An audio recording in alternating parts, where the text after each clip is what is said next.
제가 오랜만에 청년부 예배에 왔는데요, 몇 가지 좀 차이점을 발견했습니다. 찬양팀에 워낙 잘하긴 하는데 스피커가 참 좋구나, 화음이 다 잘 들리는구나, 굉장히 좋았습니다. 또 찬양대가 정말 숫자도 더 많아졌고 정말 잘하는구나. 일본 가신다고 들었는데 우리 지휘자님 굉장히 애쓰셨구나 라는 생각을 했습니다. 오랜만에 청년을 만나서 반갑습니다. 지난 3주 동안 교회에 여러 가지 시각적인 변화가 있었죠. 그런데 또 청각적인 변화도 아마 여러분들 느끼실 겁니다. 다들 목소리가 좀 좋아졌습니다. 오늘은 한 해의 마지막인 추수감사절입니다. 보통 우리는 세 번째 주, 지난주에 추수감사절을 지키는데 여러 가지 음향 또 이제 스크린 공사가 늦어지는 바람에 한 주를 미뤘는데, 미국에서는 이번 주가 이제 땡스기빙 데이가 있는 날이죠. 여러분들 요즘 한국도 블랙 프라이데이라고 얘기하죠. 추수감사 지나고 이제 여러 가지 세일하는 물건도 많고, 이번 주를 지나가게 되는데, 이번 주가 지나가면 교회력으로 교회는 교회만의 달력이 있습니다. 교회력으로 대림절, 애드벤트라고 하는 대림절을 맞이하게 되고, 대림절은 예수님 오시는 그 시간을 4주 동안 기념하는 시간입니다. 그러니까 오늘은 우리에게는 마지막, 한 해 마지막 시간이고, 또 한 해 마지막을 이렇게 또 여러 가지 또 과일로 또 여러 가지 알곡으로 올려드린 것이 얼마나 감사한지 모르겠습니다.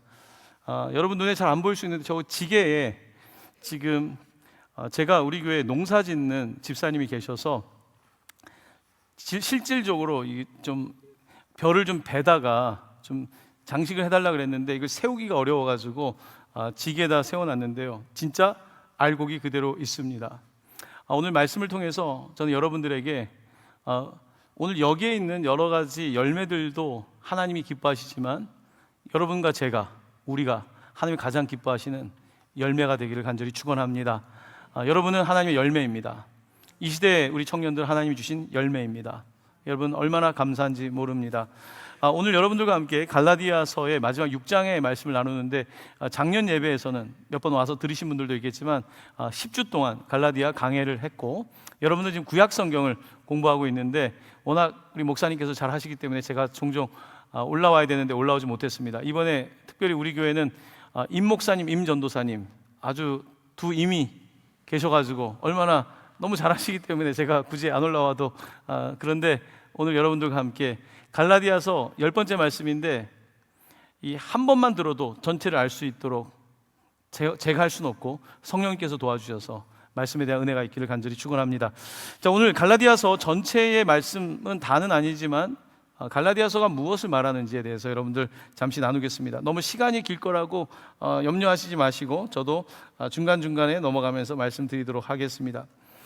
자, 네 가지의 주제가 있습니다. 첫 번째, 오늘 본문의 주제인데요, 너희가 짐을 서로 각각 지라는 말씀입니다. 자, 먼저 갈라디아서에 대해서 생각해보면, 갈라디아라는 곳은 지금 튀르키예 남쪽에 있습니다. 사도 바울이 3차 전도 여행을 할 때 1차 전도를 했던 곳이 터키, 튀르키예 남쪽에 있습니다. 이 교회가 세워졌고 이제 세월이 지나면서 이제 바울이 개척했고 편지를 보내고 있습니다. 편지를 보낸 이유가 뭐냐면, 이 갈라디아에 있는 교회들이 바울을 통해 들은 복음이 아닌 다른 복음을 듣게 됐다는 것입니다. 그러니까 이단이라고 하면 좀 지나칠 수도 있지만 바울 입장에서는 분명한 하나님의 가르침이 아닌 다른 것을 듣는 사람들이 생겨나게 된 것입니다. 그래서 편지를 보냈고, 갈라디아에서 자주 나오는 그 표현은 다른 복음이라는 표현입니다. 아덜 가스펠. 가스펠이면 복음이면 복음이지, 아덜 가스펠, 다른 복음이 우리 안에 있다는 것을 지적하면서 이제는 진짜 복음이 무엇인지에 대해서 전하려고 하는 것인데요, 자, 이런 문제 때문에 바울이 편지를 쓴 것입니다. 자, 그러면 이제 바울은 편지를 보내면서 여러분, 특별히 이 다른 복음 중에 가장 유력한 그 다른 복음이 뭐냐면 할례파가 있었습니다. 할례파. 여러분, 할례가 뭡니까? 할례는 아브라함, 유대인들이 자기의 조상이라고 생각하는 아브라함이 할례를 받고 그리고 그의 아들 이삭이 8일 만에 할례를 받죠. 그래서 할례를 해야지 유대인이 된다라고 하는 그들은 신앙이면서도 자기의 민족의 정체성을 가지고 있었습니다. 그런 유대인들이 초대교회의 중심이었어요. 헬라 사람들도 있었지만 이방 사람도 있었지만 대다수는 바로 유대인들이었습니다. 그래서 바울도 유대인이었고 여러분 아시다시피 예수님도 유대인이었습니다. 그런데 예수님께서는 유대인에게만 복음을 전하러 오신 것이 아니라 모든 사람이 예수를 믿고 구원을 받게 하기 위해 오셨는데, 바울은 이 놀라운 예수 그리스도에 대한 복음을 전했는데 이 갈라디아에 있는 사람들을 분열시키는 사람들이 있었는데 그들은 할례파였습니다. 그들의 주장은 이겁니다. 너 할례 없이 구원받을 수 없다. 유대인이 되려면 할례를 받는 것처럼 너가 예수를 믿더라도 할례를 받아야 된다는 주장이었습니다. 복음에 플러스로 다른 것을 추가하게 된 것입니다. 여러분, 뭐 할례 받을 수도 있지 않습니까? 라고 생각할 수 있지만 바울은 단호하게 그렇게 하면 예수님이 헛되게 죽으신 것이다. 예수님의 십자가가 헛되게 되는 것이다. 라고 가르치며 할례는 유대인들이 하나의 문화로서, 하나의 전통으로서 하는 것이지 그것이 기독교의 본질이 될 수 없다라고 말하면 그것은 아덜 가스펠, 다른 복음이라고 이야기를 하고 있는 것입니다. 자, 이런 내용이 이제 전체 편지의 줄을 이루고 있는데, 자, 오늘 이제 6장에 대한 말씀을 하도록 하겠습니다. 자, 그러면 바울이 공동체 안에 갈등이 있습니다. 그런 교리 때문에 갈등이 있고 어떤 주장 때문에 갈등이 있을 때에 어떻게 해야 되는가? 우리 교회 안에서도, 우리 승리 공동체 안에서도 어떤 갈등이 있을 때 어떻게 해야 되는가? 거기에 대해서 바울의 입장을 볼 수가 있는 것이 1절 말씀입니다. 우리 1절 말씀을 같이 읽어보도록 하겠습니다. 형제들아, 사람이 만일 무슨 범죄한 일이 드러나거든 신령한 너희는 온유한 심령으로 그러한 자를 바로잡고 너 자신을 살펴보아 너도 시험을 받을까 두려워하라. 아멘. 바울은 목회자입니다. 목회자는 어쨌든 다 품고 가야 되는 거 아닙니까? 부모님이 자녀가, 형제가 있을 때 잘못한 아들이 있으면 시시비비를 가리긴 해야 되지만 시시비비를 갈라서 한 사람을 정죄하고 죽이는 것이 아니라 시시비비를 가리지만 이제 두 사람이 화합할 수 있도록 하는 것이 진짜 부모겠죠. 바울도 마찬가지예요. 바울은 결혼한 적이 없지만 아버지 같은 심정으로 갈라디아 교회, 본인이 개척한 이 교회를 세워가려고 하는데, 형제들아, 여러분, 혹시 어떤 사람이 범죄했다면, 이 범죄라는 원어의 단어는 혹시 어떤 사람이 옆으로 갔다면, 어떤 사람이 옆길로 갔다면, 그게 밝혀졌다면 우리는 신령하다, 스피리추얼, 신령한 성령을 받은 우리는, 과거의 사람들은 그저 종교로서 살았지만 우리는 복음을 받고 이제 하나님의 성령을 받은 여러분들이라면 온유한 성령, 온유한 심령으로, 온유한 건 무엇입니까? 겉으로 부드럽지만 분명하면서도 온유한, 분명하면서도 부드러운, 그와 같은 온유한 스피릿으로, 온유한 영으로 그렇게 옆으로 간 사람들을 바로 잡아 주십시오. 분명히 잘못된 것은 잘못된 것에 바로 잡아주지만 여러분도 자기 자신을 살펴서 시험을 받을까 두려워하십시오. 바로 바울의 가르침인 것입니다. 자, 그러면서 이제 오늘 말씀은 이어지는데 2절 말씀입니다. 같이 읽겠습니다. 너희가 짐을 서로 지라. 그리하여 그리스도의 법을 성취하라. 아멘. 여러분, 교회에 어려움이 있을 때 우리 청년부 안에서도 누가 더 일을 많이 하고 누가 더 적게 하고 이런 일이 있을 수 있지 않습니까? 그런데 교회에서 짐을 져야 될 때 서로 지라고 말씀하고 있습니다. 제가 동강교회 13년째 담임 목회를 하면서 여러분들은 이제 청년들이니까 아무래도 장년층들은 많이 못 만나시지만 우리 교회는 50년째 기도하는 개척자들이 있습니다. 50년째. 그럼 나이가 어떻게 되실까요? 90이 되셨죠. 90이 넘으신 분들이 아직도 새벽에 기도하세요. 늘 미안해합니다. 목사님, 내가 도움이 안 돼서. 90에 뭘 도와줍니까? 아무것도 안 한다는 뜻이 아닙니다. 권사님, 그 자리에 기도하는 것만 해도 놀라운 일을 하는 것입니다. 그 몸으로 예배하는 것만도 놀라운 것입니다. 교회 보면 허리가 아파서 1시간 앉아있기 어려운 사람들이 많이 있습니다. 예배하고 겨우 일어나서, 그것도 짐을 지는 것입니다. 항암하면서 교회 오기 어렵지만 1시간 예배를 드리며 1년을 지켜내는 사람도 있습니다. 그것도 짐을 지는 것입니다. 하지만 어떤 사람들에게는 더 힘도 있고 또 물질적인 여유도 있고 내가 사회적인 위치도 있다면 짐을 더 질 수도 있겠지요. 그러므로 교회 공동체는 사람들이 똑같이 짐을 지는 어떤 공산적인, 어떤 사회주의적인 그런 공동체가 아니라 서로가 짐을 지는데 하나님께 주신 분량대로, 하나님께 주신 은사대로 이 짐을 짊어지는 것입니다. 그래서 우리가 성취하는 법은 세상의 법이 아니라 그리스도의 법, 바로 예수 그리스도의 법을 성취하는 것입니다. 그러므로 승리 공동체 여러분, 최근에 임원 선거도 끝났고 올 한 해 수고했고 또 임원들이 뽑히고 내년도 사역을 하게 되겠지만, 사랑하는 형제자매 여러분, 여러분들이 함께 짐을 질 수 있게 되기를 바랍니다. 여러분, 자리를 지켜주는 것 귀한 일입니다. 주일 오후 2시에 이 자리에 지켜주고 함께 셀에 있는 연약한 지체를 위해서 기도하고, 여러분, 이것이 바로 공동체의 모습인 것입니다. 자, 그러면서 바울은 또 한 가지를 추가하고 있는데 5절입니다. 같이 읽겠습니다. 각각 자기의 짐을 질 것이라. 아멘. 한편으로는 서로 짐을 지고 또 한편으로는 각각 자기의 짐을 지라고 말씀하고 있습니다. 여러분, 내 인생을 사실 누가 도와준다고 되는 건 아닙니다. 부모님들도 내 인생을 다 도와줄 수는 없습니다. 먼저는 각각 짊어져야 되고 그리고 서로 짊어져야 되는 것입니다. 요즘 여러 가지 우리 앞에 당면한 어려움이 많습니다. 특별히 청년들 세대는 여러 가지 정말 기도할 일들이 더 많을 것입니다.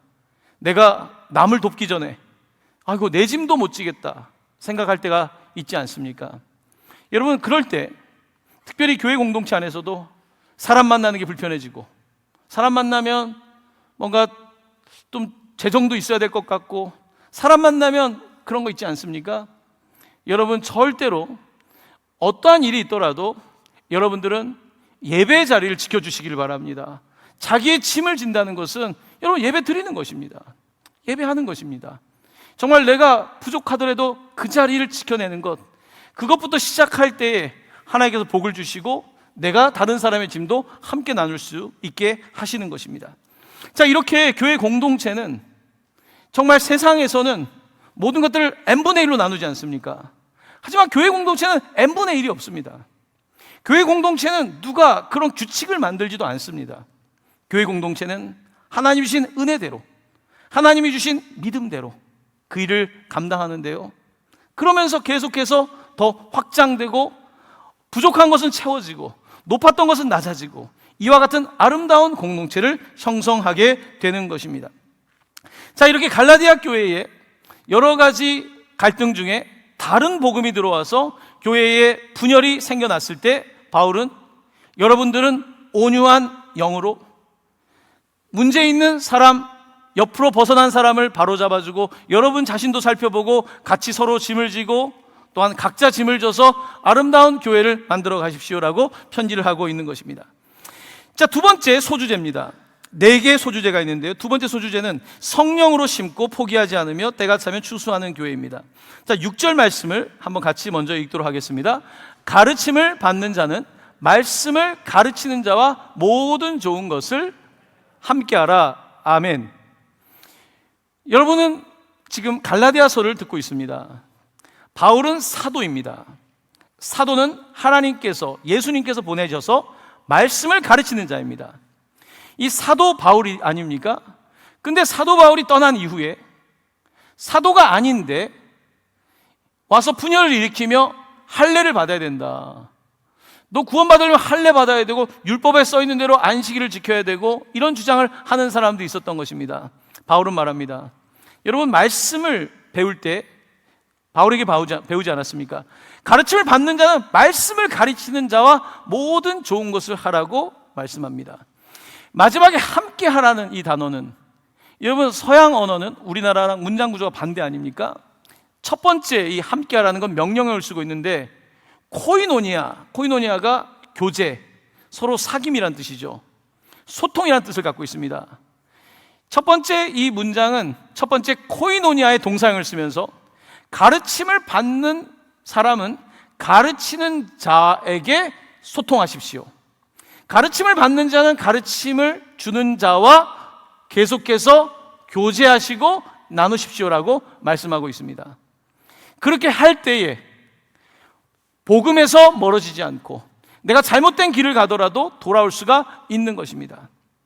여러분, 우리가 하나님의 말씀을, 특별히 성경 공부를, 아마 임 목사님도 여러 차례 말씀하셨겠지만, 내가 속해 있는 교회에서 목회자에게, 전도사님에게 이런 것을 배우지 않고, 물론 유튜브로 배울 수도 있고 여러 가지가 있겠지만요, 사실은 그것을 나누지 않을 때에 나는 나도 모르게 옆으로 빠질 수가 있습니다. 여러분, 교회 공동체는 계속해서 질서가 있는 것입니다. 그래서 가르치는 자와 함께 가르침을 받는 사람이 모든 것들, 특별히 좋은 것을 함께 하라고 가르치고 있습니다. 목회를 하면서 우리 성도님들이 와서 어려운 이야기를 할 때가 많습니다. 가정의 어려움, 말 못할 사정, 정말 우리 여기에 있는 형제자매들 가운데서도 말 못할 사정이 있지 않습니까? 여러분, 목사한테 오기가 쉽지 않겠죠. 괜히 가면 목사님 날 어떻게 볼까? 내가 어떻게 비춰질까? 이런 생각하지 않습니까? 하지만 그건 사실은 하나님 앞에서 옳지 않은 것입니다. 내가 정말 어려움이 있을 때, 목사님 이렇게 가르쳐 주셨는데 제 안에 말씀을 듣지만 내 안에서 너무 힘이 듭니다. 어떻게 해야 될까요? 바로 이렇게 말씀을 배우는 자가 말씀을 가르치는 자와 함께 소통하는 것, 바로 그 소통을 통해서 하나님께서는요, 지혜도 주시고 문도 열어주시고 축복을 주시는 것입니다. 그러므로 바울은 편지를 보내며 가르침을 받는 여러분, 가르침을 주는 자에게 소통하십시오. 여러분, 계속해서 성장한다는 것은요, 그냥 내가 듣고 내가 알아서 할게가 아닙니다. 계속해서 소통하는 거예요. 우리 학교에서도 공부할 때 공부를 잘하고 아무래도 그 분야에서 뛰어나기 위해서는 관계가 중요하거든요. 교수님과의 관계, 선생님과의 관계가 중요하거든요. 그것을 나눌 때에 오히려 내가 발전하는 것입니다. 그런데 교회 공동체 안에서 내 이야기를 하지 않고 목회자와 교제가 없을 때 어떨까요? 그러면 하나님과의 교제가 깊을까요? 그렇기는 거의 불가능하겠죠. 주의 말씀을 전하는 자와 교제가 없는데 하나님과만 교제가 뜨겁다? 그건 위험한 것입니다. 교회 공동체 안에서 교제가 없는데, 교회 공동체 안에서 나눔이 없는데 나는 하나님만 교제한다. 여러분, 주의하셔야 됩니다. 그렇게 가르치는 사람들이나 그렇게 주장하는 사람들 중에는 하나님께서 주신 길을 가는 것이 아니라 옆으로 벗어난 사람들이 많다는 사실을 기억해야 되는 것입니다. 특별히 요즘은 유튜브나 이런 여러 가지 매체를 통해서 정말 저분이 가르치는 것이 맞는지 틀린지를 알기 어려운 사람들이 너무나 많기 때문에 특별히 주의가 요구되고 있는 것입니다. 자, 이제 말씀을 좀 더 이어가도록 하겠는데요, 여러분들과 함께 7절, 8절 말씀을, 한 절을 좀 뛰어넘어서 7절, 8절 말씀을 같이 읽도록 하겠습니다. 시작. 사람이 무엇으로 심든지 그대로 거두리라. 자기의 육체를 위하여 심는 자는 육체로부터 썩어질 것을 거두고 성령을 위하여 심는 자는 성령으로부터 영생을 거두리라. 아멘. 이렇게 편지를 보내고 있는 것입니다. 여러분, 사과를 심으면 사과가 나고 감을 심으면 감이 나는 거 아닙니까? 육체로 심는 사람들이 있습니다. 예수님 없이 육체로, 할례가 중요하다. 결국은 그 육체의 열매를 맺게 되는 것입니다. 결국은 잡초가 나는 것이지 복음이 아닌 것을 심을 때는 결국은 복음의 열매가 아닌 다른 열매를 맺게 되는 것입니다. 여러분들은 여러분들의 의지와 여러분들의 선함으로 예수를 믿게 된 것이 아니라 성령님께서 여러분에게 오셔서 예수를 믿게 되었는데, 왜 예수를 그렇게 믿게 된 여러분들이 다른 것을 따라갑니까? 그렇게 말하면서 다시 본질로 돌아올 것을 가르치고 있는 것입니다. 우리 9절 말씀을 또 같이 읽도록 하겠습니다. 시작. 우리가 선을 행하되 낙심하지 말지니 포기하지 아니하면 때가 이름에 거두리라. 아멘. 교회 공동체 안에서 계속해서 유대인들이 압박을 넣으니까, 아니 할례를 그럼 나도 받아야 될까? 나는 지금 유대인이 아니에요. 근데 압박을 받는 거예요. 아니 분명히 예수님만 믿으면 된다고 바울 사도가 가르쳤는데, 그런 압박을 받다 보니까 나도 타협을 해야 되나? 복음 외에 다른 것이 필요한가? 이런 분위기가 만들어질 때에 바울은 권면하고 있습니다. 우리가 선을 행하되 하나님께서 시작하신 성령대로 선을 따라가되 낙심하지 마십시오. 포기하지 않으면 때가 이름에 거둔다고 말씀합니다. 여기서 낙심이라는 단어가 우리나라 단어와 원어에는 좀 차이가 있습니다. 여기에 원어적인 의미는 에크라고 하는 말에다 카코스라고 하는 말이 이게 합성어인데요, 낙심이라는 단어의 의미는 악으로부터 왔다는 것입니다. 여러분, 올 한 해 살면서 낙심되는 일이 있지 않습니까? 취업 때문에도 그렇고 여러 가지 관계 때문에도 그렇고, 낙심은 악으로부터 온다라고 하는 뜻을 갖고 있습니다. 혹시 여러분을 낙심하십니까? 인간의 자연적 감정이라고요? 아니, 낙심하는 게 당연하죠. 내가 이런 상황인데. 사단이 좋아합니다. 사단은 우리가 낙심하는 것을 좋아합니다. 악으로부터 계속 그런 마음을 갖게 하는 것입니다. 자, 이제 하나님의 말씀을 따라가는데 어렵지 않습니까? 여러분들이 신앙생활 하면서도 주변에서 너 아직도 교회 다녀? 다니면 뭐 하는데? 그런 말이 나오고, 막상 나는 잘 안 풀리는데 신앙생활도 안 하고 자기 할 거 다, 세상 거 다 즐기는 친구는 잘 될 때, 정말 내가 바른 길 가는 건가? 내가 지금 맞는 길 가는 건가? 사단은 계속해서 우리를 공격하지 않습니까? 그때 우리 마음에 낙심이 오지 않습니까? 하지만 그때 그 마음이 당연한 마음, 자연스러운 마음이 아니라 악으로부터 온다는 사실을 기억해야 되는 것입니다. 그러므로 낙심하지 말아야 합니다. 낙심하지 말아야 합니다. 왜냐하면 낙심할 때 사단이 기뻐하기 때문입니다. 여러분, 낙심하는 일이 있었다 할지라도, 내 삶에 오늘 추수가 많이 없을지라도, 내 지금 우리의 울타리에 양이 없고 무화과 나무에 열매가 없을지라도 여러분들 낙심하지 않기를 바랍니다. 낙심하지 말고 포기하지 말고 끝까지 때가 되면 거두리라. 바울은 하나님을 믿고 있는 것입니다. 여러분, 무엇보다 우리가 믿어야 될 것은 하나님 자신 아닙니까? 하나님을 믿을 때에 낙심이 찾아오지만 악에게 지지 않겠습니다. 선으로 이기겠습니다. 포기하지 않겠습니다. 반드시 때가 되면 거두게 하실 줄로 믿습니다. 바울은 이렇게 놀라운 복음을 이 교회 공동체를 향해서 선포하고 있는 것입니다. 우리 더 같이 힘을 냅시다. 우리에게 잠시 악이 찾아오고 다른 복음이 찾아왔지만 우리 함께 이 복음을 붙잡고 나아가자고 선포하고 있는 것입니다. 갈라디아서 3장 3절 말씀입니다. 같이 말씀을 읽겠습니다.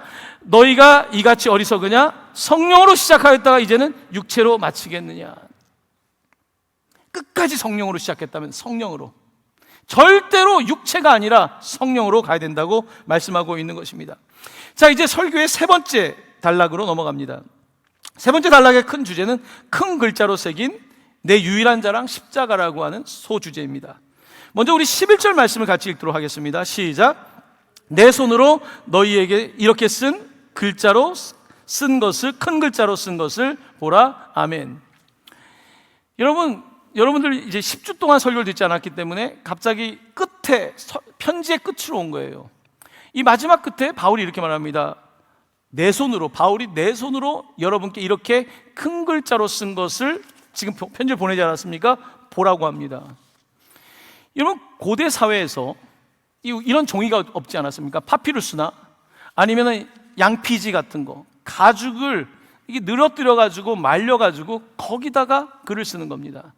얼마나 비싸겠습니까? 가죽에다 썼으니까요.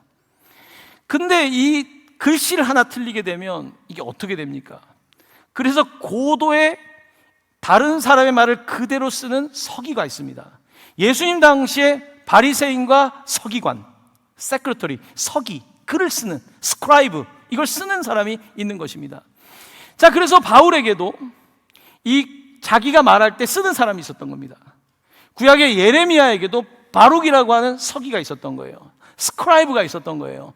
자, 그래서 바울이 지금까지는 말을 하면 그 사람이 쓰는 거예요. 바울이 잘못 쓸 수 있잖아요. 여러분, 글씨 쓰다 보면, 성경 필사하다 보면 잘못되지 않습니까?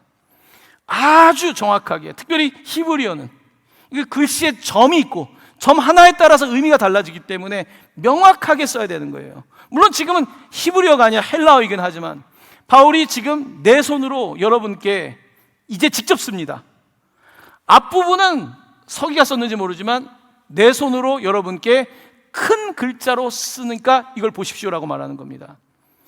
바울이 눈이 안 좋았습니다. 안경 있지 않았잖아요. 그래서 큰 글자로 썼다는 이야기도 있습니다.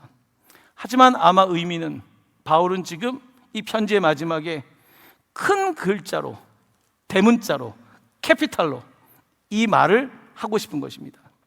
바울이 하고 싶은 편지의 내용이 있습니다. 데살로니가 후서 3장 17절에서도 바울은 이렇게 말했습니다. 나 바울은 친필로 문안하노니 이는 편지마다 표시로서 이렇게 쓰노라. 그러니까 앞에 서기가 쓰고 바울은 친필로, 이거 정말 제가 쓴 겁니다. 정말 여러분을 생각하면서 글씨가 틀리면 안 되잖아요. 친필로 쓴 거예요. 자, 그러면 오늘 갈라디아서에서 여러분 마지막만 잘 들어도 되는 거예요. 마지막 이 6장 하반부에서 바울은 무엇을 말하려는 것일까요? 여러분 12절 13절 말씀입니다. 무릇 육체 모양을 내려 하는 자들이 있다는 것입니다. 할례 받아야 구원받는다. 육체 모양을 하는 사람, 성경에선 때로 경건의 모양, 유대인들은 경건한 모양을 하고 옷을 입고 다니지 않습니까? 여기다 수염도 기르고 여기다가 모자도 쓰고 나름대로 거룩하고 거기다가 할례까지 받아서 무릇 육체 모양을 내려하는 자들이 교회 공동체 안에서 억지로 유대인도 아닌데 자꾸 할례를 시키는 거예요. 교회를, 한국 우리 동강교회를 왔는데 외국 사람이 너 구원받으려면 추석 지켜야 돼, 너 설날 지켜야 돼, 이렇게 말하는 것 같은 거예요. 유월절을 지켜야 되고 뭐 무슨 절을 지켜야 되고, 이렇게 교회에 와서 예수님의 십자가 외에 다른 전통을 말하는 사람들이 있는데 그들이 억지로 여러분에게 할례를 받게 하려는 이유가 뭘까요? 그들이 그리스도의 십자가로 말미암아 박해를 면하려고 하는 것입니다. 무슨 이야기냐면 예수 그리스도의 십자가뿐만 아니라 플러스 할례로 하겠다 그러면 교회가 잠잠해요. 아, 그래, 할례 받아야지, 할례가 중요해. 그렇게 따라가면 예수님의 십자가는 약해지는데 사람들은 예수의 십자가보다 나의 주장, 할례, 전통을 강조하는 것입니다. 이렇게 이야기하고 있는 것입니다. 그래서 후반부에서 이렇게 말합니다. 그런데 웃긴 것은요, 그들이 할례를 주장하지만 스스로 율법은 지키지 않고 있습니다. 할례 받았다고 하면서 율법은 안 지킨다. 쉽게 얘기하면 이런 겁니다. 세례 받았어요. 우리 시대로 말하면 세례 받았어, 나 세례교인이야. 하지만 말씀대로 살지 않아요. 그 이야기를 하고 있는 것입니다. 할례를 받게 하면서 복음의 능력이 나타나는 것이 아니라 너 세례 받았으니까 구원받은 거야, 너 할례 받았으니까 구원받은 거야, 이와 같은 주장을 하는 사람들이 있다는 것입니다. 저도 예전에 한번 군대에서 그 군인들 세례하는 곳에 간 적이 있습니다. 두 가지 마음이 들었습니다. 군인들이 막 세례를 받으니까 감동이 있는 거예요. 이렇게 장병들이 세례를 받는다. 근데 또 한편은 마음으로는요, 과연 이들이 정말 예수님을 다 알고 받을까? 뭐 인간적인 생각이라고 할 수도 있지만요, 예전에, 지금은 안 그러는데 옛날에는 막 물을 막 이렇게 뿌렸잖아요. 모르세요? 여러분 그 세대가 아니죠. 옛날에, 지금은 인구가 줄었지만 옛날에 인구가 많을 때는 청년들 오면 초코파이 주고 하면서 막 세례를 베풀었단 말이에요. 두려운 것은 세례가 초코파이 수준이 되면 안 되지 않습니까? 우리가 선교를 나가지만요, 예수님 복음 전할 때 사실 어려운 사람한테는 우리가 물질도 줘요, 선물도 줘요. 근데 혹시 예수님을 달러로 보면 어떡할까? 예수님은 달러가 아니지 않습니까? 예수님은 그런 분이 아닌데, 바울은 지금 여러분들 복음이 아니라 할례든지 무엇이든지 이거에 들어오기 시작하면 복음은 아덜 가스펠로, 다른 복음으로 넘어가는 것이기 때문에 나는 여기에 대해 절대 용납할 수가 없습니다. 이게 바울의 입장인 것입니다.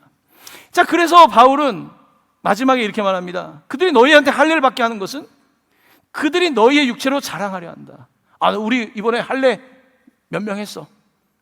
우리 교회 이번에 50명이 세례를 받습니다. 청년들 중에도 입교 세례자가 있습니다. 지난번에도 6명이 세례를 받았는데 우리 교회 탈북자 많은 거 아시죠? 이번에 6명이 세례를 받습니다. 우리 교회 노숙자들을 위한 실로암 쉼터가 송내동에 있습니다. 이 2분이 세례를 받습니다. 때때로 위험한 건요, 그러니까 우리 교회 이번에 50명 세례했어. 이게 다가 아니라는 것입니다. 정말 어떻게 하면, 물론 세례를 베푸는 건 중요합니다만 어떻게 하면 복음이 들어갈까? 바울은 거기에 지금 집중하고 있는 것 아니겠습니까? 자, 그래서 이제 바울이 그 다음에 넘어갑니다. 이 사람들이 여러분의 육체로 할례로 자랑하려고 하는데 14절로 넘어가면요, 그러나 내게는 우리 주 예수 그리스도의 십자가에 결코 자랑할 것이 없습니다. 할례를 몇 명 줬는지, 할례를 받았는지가 아니라 제게는 십자가밖에 자랑할 것이 없습니다. 십자가도 그냥 십자가 아닙니다. 나만의 십자가 아니라 우리 주 예수 그리스도의 십자가, 이 외에는 결코 자랑할 것이 없습니다. 바울이 왜 이런 이야기를 합니까? 바울도 예전에 8일 만에 할례 받은 걸 자랑했습니다. 설통이 베냐민 지파 8일 만에 할례 받았습니다. 그는 자랑했습니다. 나는 율법을 아는데 바리새인 중에 바리새인으로서 가말리엘 문화에서 공부했던 자랑이 있었습니다. 열심으로는 교회를 박해하는데 스데반의 그 죽음 앞에 주도하는 사람이었습니다. 바울은 이런 것들을 다 자랑했습니다. 내 업적, 내 열심, 나의 도덕성, 나의 지식, 이 모든 것들을 자랑했던 그가, 여러분, 나도 그랬었습니다.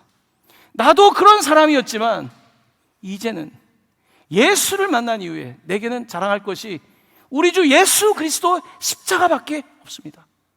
이 놀라운 고백을 하면서 갈라디아 성도들을 향해서, 그런데 여러분, 왜 예수의 십자가면 충분한데, 예수이면 충분한데 왜 플러스 알파가 필요합니까?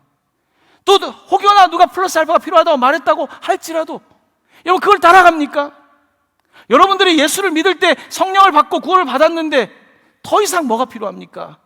왜 어리석게 성령으로 시작했다가 육체로 마치려고 합니까? 바울은 이와 같은 안타까운 마음에 편지를 보내고 있는 것입니다. 자, 그래서 십자가에 결코 자랑할 것이 없다고 말하면서 그 다음에 이렇게 말합니다. 그리스도로 말미암아 세상이 나를 대하여 십자가에 못 박히고 내가 또한 세상을 대하여 그러하다. 상호 못 박힘, 상호. 세상과 내가 있지 않습니까? 나를 대하여서 세상이 못 박혔고 또한 세상에 대하여서 내가 못 박혔다라고 하는 표현을 사용합니다. 상호 못 박힘입니다. 무슨 이야기입니까? 여러분, 세상은 못 박힌 채로 있지 않습니다. 세상은 가만히 있지 않아요.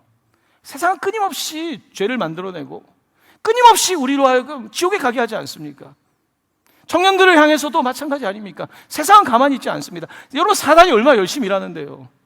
사단은 바보가 아닙니다. 끊임없이 세상은 일하게 돼 있고 세상은 끊임없이 우리를 넘어뜨리려고 하는데 바울이 말합니다. 세상에 대하여서, 세상이 나에 대하여서 십자가에 못 박혔다는 거예요. 십자가에 못 박히니까 이제 인액티브한 거죠. 액티브하지 못한 거죠. 꼼짝 못하는 거죠. 또한 나도 세상에 대해서 그러하다. 여러분, 사람의 마음에 선한 것이 있습니까? 마음을 씻는다고 씻어집니까? 내가 뭘 한다고 됩니까? 우리 안에 끊임없는 욕망과 끊임없는 죄에 대한 우리의 습관이 있지 않습니까? 그런데 바로 그 세상에 대해서 십자가에 못 박힌, 이제는 내 안에 정말 새로운 역사가 일어난 것입니다. 세상도 십자가에 못 박혔고 나도 십자가에 못 박혔다면 그럼 남는 건 무엇입니까? 오직 십자가에 죽으시고 부활하신 주님만 살아계신 것입니다. 예수님만 살아있는 거예요. 세상과 나 사이에 예수 그리스도께서, 죽으시고 부활하신 예수 그리스도께서 살아계신다. 바울은 이 놀라운 사실을 깨닫고, 이 새로운 삶에 대해서 그는 감격하며 살고 있는 것 아니겠습니까? 여기서 못이 바뀌었다는 표현은 동사의 시제는 완료형입니다. 완료된 것입니다. 여러분, 인간의 삶에 완료는 없습니다. 더. 내가 구원받으려면 율법으로 내가 더 열심을 내면 완료는 없는 거예요. 하지만 예수 그리스도 십자가에 달려 돌아가심으로 완료된 것입니다. 피니시, 끝나졌다는 것입니다. 이건 복음이에요. 이거는 그런 게 있을까요? 믿을 때에 놀라운 예수 그리스도 하신 일을 믿을 때에 finished work, 끝나버린 그 예수의 십자가의 능력을 믿을 때에 이제 내가 십자가에 못 박히고 세상이 못 박히고 예수님이 살아가는 사실은 놀라운 역사가 일어나는 것입니다. 바울은 이것을 경험한 거예요. 그러니까 다른 걸 얘기하면 어떻게 이 엄청난 이 예수 그리스도의 사랑과 이 은혜를 빼놓고 다른 걸 얘기할까? 너무 말이 안 되는 거 아닙니까? 자, 이제 말씀을 이어갑니다. 15절 말씀인데 같이 읽겠습니다. 할례나 무할례가 아무것도 아니로되 오직 새로 지으심을 받는 것만이 중요하니라. 바울은 가르칩니다. 할례, 무할례 이런 논쟁이 아무 의미가 없습니다. 할례냐 무할례냐 뭐가 중요합니까? 마음의 할례를 받으셔야 되는데 마음의 할례가 필요하고 마지막에 오직 새로 지으심을 받는 것만이 중요하다. 이 마지막 그 원어를 직역하면 영어 성경도 이렇게 표현되어 있습니다. 오직 새로운 피조물, 새로 지으심을 받는 것만이 중요하다는 것은 but a new creature, 오직 새로운 피조물. 할례 무할례가 아니라 다시 태어나는 것입니다. 할례 무할례가 아니라 예전보다 더 잘하는 것이 아니라 플러스가 아니라 다시 태어나는 것, 오직 새로운 피조물, 거듭나는 것, born again, 예수 믿고 다시 태어나는 것, born above, 위로부터 다시 태어나는 것, 이것만이 남는 것입니다.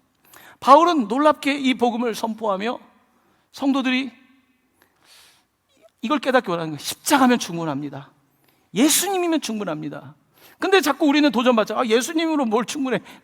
이것도 해봐야 되고 저것도 해봐야 되고. 근데 바울은 아닙니다. 절대 아닙니다. 예수님이면 충분합니다. 나에게는 우리 주 예수 그리스도의 십자가 외에는 자랑할 것이 없습니다. 이거면 충분합니다. 이것을 선포하는 것입니다. 사랑하는 성도 여러분, 예수님이면 충분합니다. 예수님이면 충분합니다. 한번 따라하겠습니다. 예수님이면 충분합니다. 충분합니까? 충분합니까? 정말 이게 믿음인 거예요. 믿음은 귀한 것입니다. 믿음은 그게 쉬운 건 아니에요, 사실은. 믿으면 그냥, 믿으면, 네, 믿을게요. 그게 아니잖아요. 믿음은 그리 사실 쉬운 건 아니에요. 왜냐하면 나를 믿는 게 아니라 내가 만나지도 못했던, 얼굴 본 적도 없는 예수님을 믿어야 되니까. 그건 어려운 거예요, 사실은. 그래서 믿음은 위대한 거예요. 내가 판단하고 내가 결정하는 거 뭐 어렵습니까?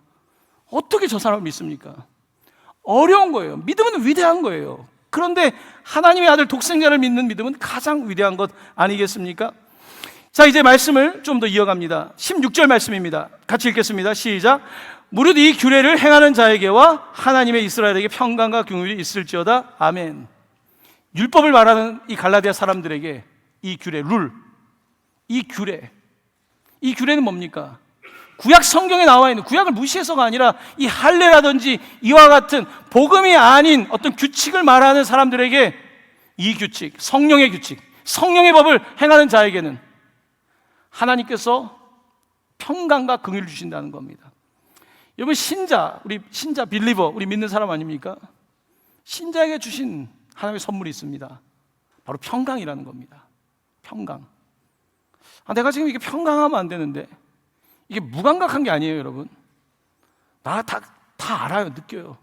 근데 평강, 이 주시는 평강, 바로 이것이 하나님 나라의 방식이라는 겁니다. 평강이 있는 거예요.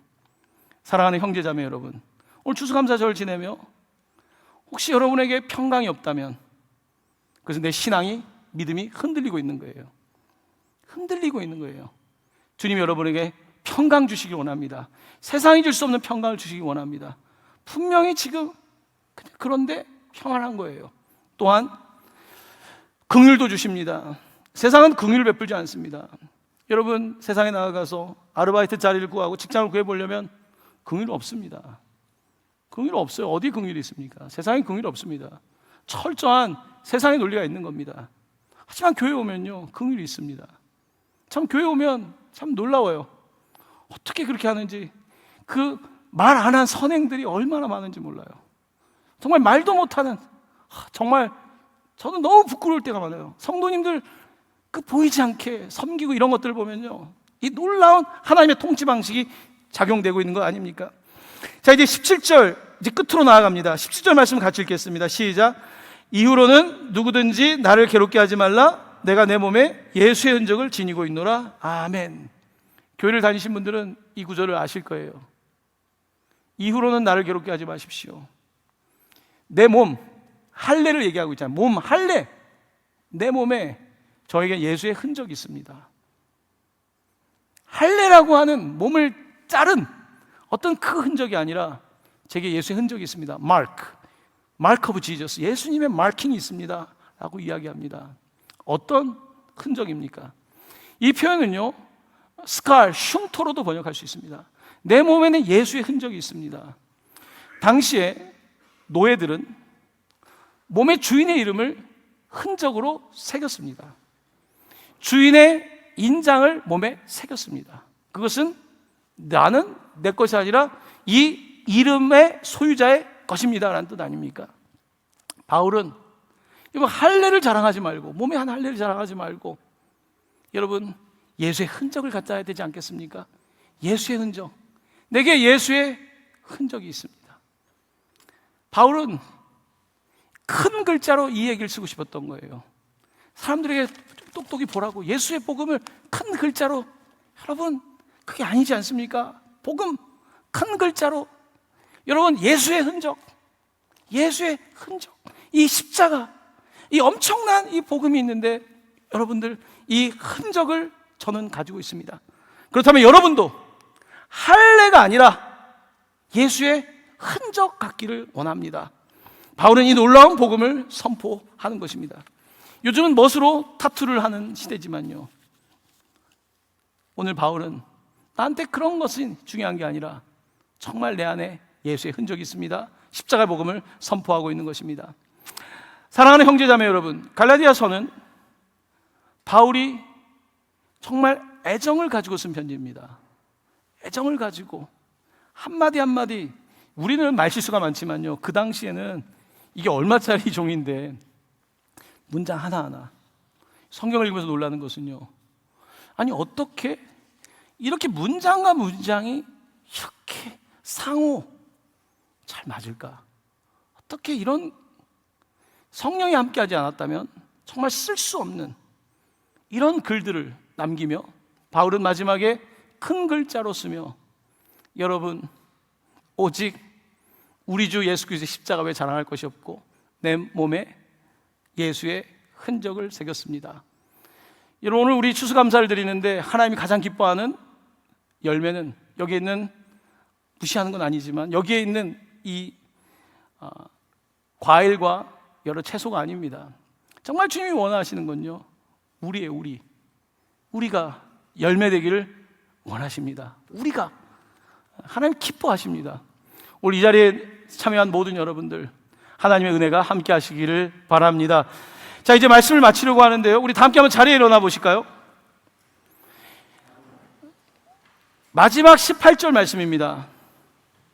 바울이 마지막에 쓴 이 18절 말씀을 제가 여러분께 읽을 때 여러분들은 아멘 파트를 정말 믿음으로, 아멘으로 선포하고 받으시길 바랍니다. 형제들아, 우리 주 예수 그리스도의 은혜가 너희 심령에 있을지어다. 아멘.